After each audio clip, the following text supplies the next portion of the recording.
Si on n'a pas l'habitude de la voir évoluer dans un tel contexte, Valérie Trierweiler, qui s'est récemment inscrite à Pôle emploi, fait bel et bien partie du casting de l'émission Pékin Express, duo de choc, dont le premier épisode a été diffusé sur M6 le 6 juillet dernier.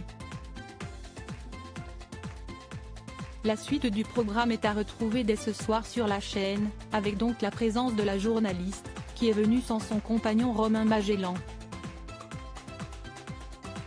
J'ai refusé, dans le passé, de faire plusieurs émissions de télé-réalité. Pékin Express est une émission que j'aime, que je regarde. L'idée, c'était de partager cette aventure avec ma meilleure amie, avait-elle expliqué afin de justifier sa participation. Mais si elle semble très enthousiasmée par ce nouveau projet, elle a également évoqué son mécontentement dans les pages de gala concernant la manière dont elle a été présentée par le show. Car pour information, elle a été introduite comme ex-première dame, suite à son ancienne histoire avec François Hollande, président de la République française de 2012 à 2017. Ma carrière de journaliste politique n'est pas allée aussi loin qu'elle aurait dû. Elle a été interrompue à cause de ma relation. Mais je ne suis pas que ça, je suis encore journaliste et mère de 3 enfants, s'est-elle agacée.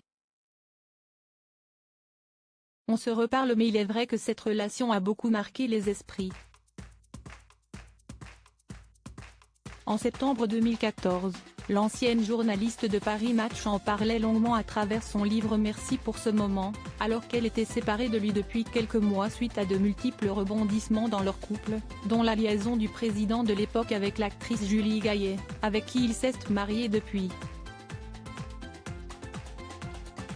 L'ancienne première dame avait alors tenu des propos peu aimables à l'encontre de son ex-compagnon.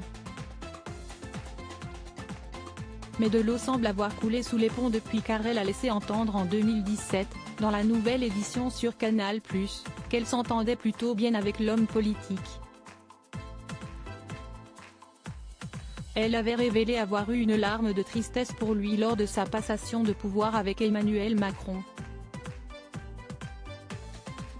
Parce que je sais ce que la politique représente dans sa vie, avait-elle rajouté. Ce qui a conduit la journaliste à en dire un peu plus sur ses rapports amicaux avec François Hollande, et notamment sur leur rendez-vous en cachette. Rien n'est vrai dans ce que vous pouvez lire dans les médias.